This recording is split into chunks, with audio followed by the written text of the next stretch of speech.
e uma organização de lawfare, de guerra por meios jurídicos, documentadamente associada à extrema esquerda americana, Democratic Socialists of America, e até uma ala que apoiou veementemente primeiro Barack Obama e agora Joe Biden. Esse risco existe ainda? Esse risco ainda existe? Existe. Esse risco está no cerne do debate nos Estados Unidos. Isso não está resolvido. Existe um esforço genuíno para, no campo jurídico, tirar Donald Trump da disputa.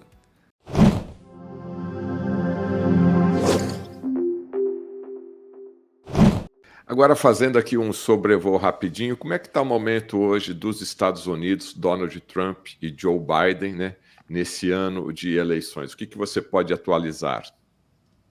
Bom, eu não vou entrar no mérito da eleição americana de 2020, porque é uma coisa de uma polêmica tremenda e que até o YouTube restringe, né? Mas eu vou trazer dados da Universidade John Hopkins, por exemplo, de que... acredito que esse não é da John Hopkins, talvez seja de outra universidade, mas se acha fácil procurando no Media Research Center, que publicou esse estudo.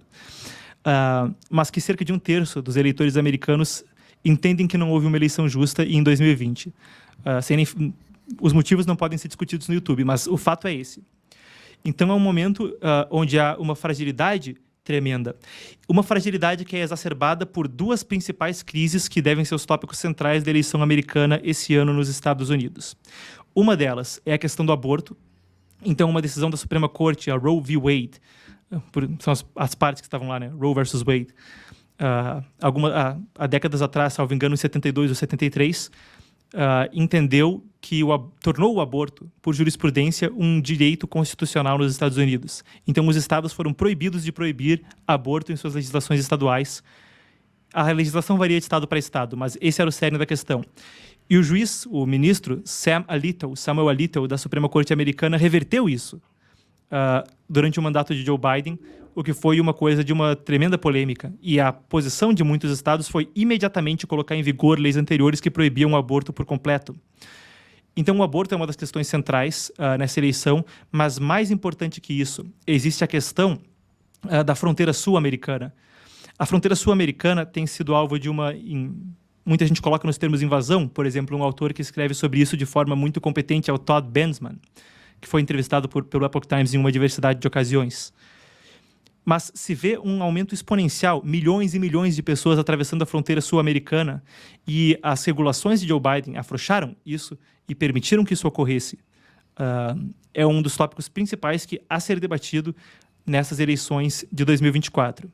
Então, existem essas duas questões principais que estão no cerne do debate público. Então, isso é o que vai se estar debatendo, e o Donald Trump se apresenta como um candidato que visa levar essas duas questões para o lado de uma fronteira fechada para a imigração ilegal, ou pelo menos muito mais regulamentada e muito mais materialmente capaz de impedir o fluxo de pessoas, né?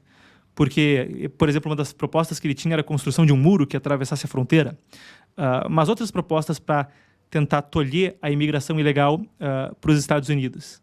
O pessoal até brinca, né? A quantidade de imigrantes ilegais que estavam entrando quando ainda era obrigatório ter 2 doses de vacinação para entrar nos Estados Unidos. Quem estava verificando se eles tinham teste para verificar a incidência da Covid? Quem estava verificando se eles tinham a vacinação? E era um fluxo de centenas de milhares e depois de milhões de pessoas agora, mais ao final do mandato, né? Então foi uma das perguntas retóricas que foi feita nos Estados Unidos. Mas, além desse âmbito das questões centrais que vão pautar o debate sobre as eleições, existe outra das questões principais sobre as eleições americanas. Donald Trump está à frente nas pesquisas, tanto nas primárias do Partido Republicano, a Nikki Haley, que é explicando brevemente para o público, porque isso tende a gerar alguma confusão. Lá, como é o sistema bipartidário, existe uma eleição interna do partido, e a pessoa que ganha essa eleição interna é escolhida como nomeado para disputar a eleição geral interpartidária, né? A eleição de fato do presidente. Então agora o Donald Trump está disputando as eleições primárias com a Nikki Haley, que é ex-embaixadora dos Estados Unidos na ONU, inclusive sob o mandato de Trump, e tem ganhado de lavada. Ela é a única que sobrou na disputa com ele depois que Ron DeSantis, governador da Flórida, desistiu.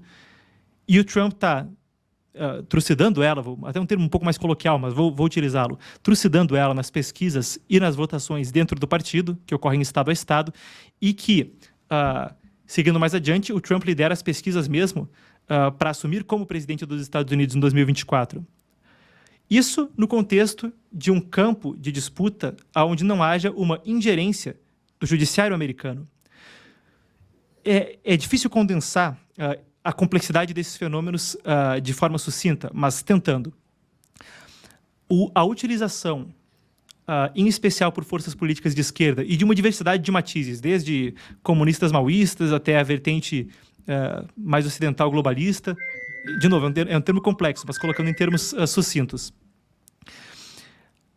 Uma diversidade de setores de esquerda adotam técnicas que podem ser encontradas em autores como Saul Alinsky, Antônio Gramsci, Georg Lukács, e nos Estados Unidos isso se condensa em uma distorção da forma como a disputa deve ocorrer. Eu vou dar um exemplo concreto do que eu quero dizer com isso. Existem cerca de... Talvez eu erre no número específico se eu falar 50, mas dezenas de processos, acredito que estejam perto de 50, contra Donald Trump, visando torná-lo inelegível. Ou visando torná-lo, prendê-lo, né? Torná-lo inelegível não porque não dá inelegível no ballot, na cédula, visando prender ele e tornar ele incapaz de estar fisicamente na disputa. Mas quando se investiga de forma, não vou dizer nem profunda, mas um pouquinho abaixo da superfície, o que ocorre, se percebe que uma série de organizações que têm laços ao Partido Democrata e à militância de extrema esquerda, os Democratic Socialists of America e outras organizações nos Estados Unidos, está agindo de forma a mover processos judiciais contra o Trump, a se organizar com diferentes entes públicos, normalmente ONGs, para dar um verniz de que existe um clamor popular para que ele não possa ser presidente, e mesmo para eleger procuradores, porque tem isso, nos Estados Unidos, a depender do estado, o procurador é eleito, a eleger procuradores alinhados à pauta democrata, à pauta progressista, à pauta esquerdista, chama como quiser, pauta socialista, nos Estados Unidos. É o que a defesa do Trump e os aliados do Trump chamam de Soros DAs, de procuradores gerais, district attorneys, né, ou procuradores distritais, de Soros, em referência ao bilionário húngaro radicado nos Estados Unidos, George Soros. Que quando a gente cita esse nome, a primeira coisa é fake news, isso aí é uma teoria da conspiração, não sei o quê. Mas, assim, eu vou só citar fatos públicos, eu não estou entrando em qualquer teoria da conspiração. Vou citar alguns fatos públicos que qualquer um pode consultar na internet com 2 minutos de busca no Google em inglês. Mas o fato é que organizações ligadas ao George Soros, em principal a organização que ele fundou, as Open Society Foundations, financiam com tremendas quantias de dinheiro a organizações eleitorais, as PACs, Political Action Committees, que elas, por consequência, recebem dinheiro de Soros, investem o dinheiro de Soros nas campanhas eleitorais de procuradores e em organizações que movem ações judiciais contra o Trump. Um caso emblemático, vou citar 2 casos emblemáticos.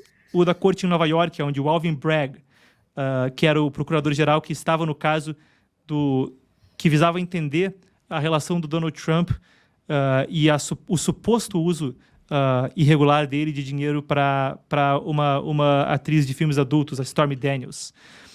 Uma questão de um caso com ele, teria pago ela para ficar em silêncio. Uma história muito frágil, tanto da perspectiva jurídica, quanto você ouve o que acontece e você pergunta por que é crime. Mas o cara que estava na ação e que eventualmente se tornou o primeiro, salvo engano, a indiciar Donald Trump criminalmente, era o Alvin Bragg, que é um cara que foi eleito com quase a totalidade dos fundos de sua campanha para procurador distrital em Nova York, vindo de uma organização que recebeu dinheiro das Open Society Foundations. Então, recebeu, acho que era 1,7 milhão de dólares. E depois investiu 1,7 milhão de dólares na campanha do Alvin Bragg. Quer dizer, a coisa fica escancarada. Outro caso claro é no Colorado, onde Donald Trump foi declarado inelegível. Depois houve uma inação da Suprema Corte. Parece que acabou conseguindo estar elegível na cédula da primária republicana. Não da eleição geral. Lembra que eu falei? Primária. Mas conseguiu se removê-lo da cédula. Então, quem estava promovendo a ação legal? Um grupo de esquerda financiado por organizações ligadas a Soros e ligadas a outros grupos, né? Mas ligadas à esquerda americana. Quem eram os ministros da Suprema Corte Estadual do Colorado que julgaram a ação? Todos nomeados por políticos democratas da esquerda americana no Colorado. Quer dizer, existe base, vou colocar nesses termos, existe base para alegar um aparelhamento da Suprema Corte do Colorado e existe base para pressupor que exista uma parcialidade só havendo a conexão entre os políticos que indicaram os ministros que julgaram a ação e a organização que protocolou a ação para ser julgada para tornar Donald Trump inelegível. Citei 2 casos, mas os processos correm em dezenas de estados E existe, então, uma configuração de lawfare para impedir que Donald Trump seja candidato e uma organização de lawfare, de guerra por meios jurídicos, documentadamente associada à extrema-esquerda americana, Democratic Socialists of America, e até uma ala que apoiou veementemente primeiro Barack Obama e agora Joe Biden. Esse risco existe ainda? Esse risco ainda existe? Existe. Esse risco está no cerne do debate nos Estados Unidos. Isso não está resolvido. Existe um esforço genuíno para, no campo jurídico, tirar Donald Trump da disputa.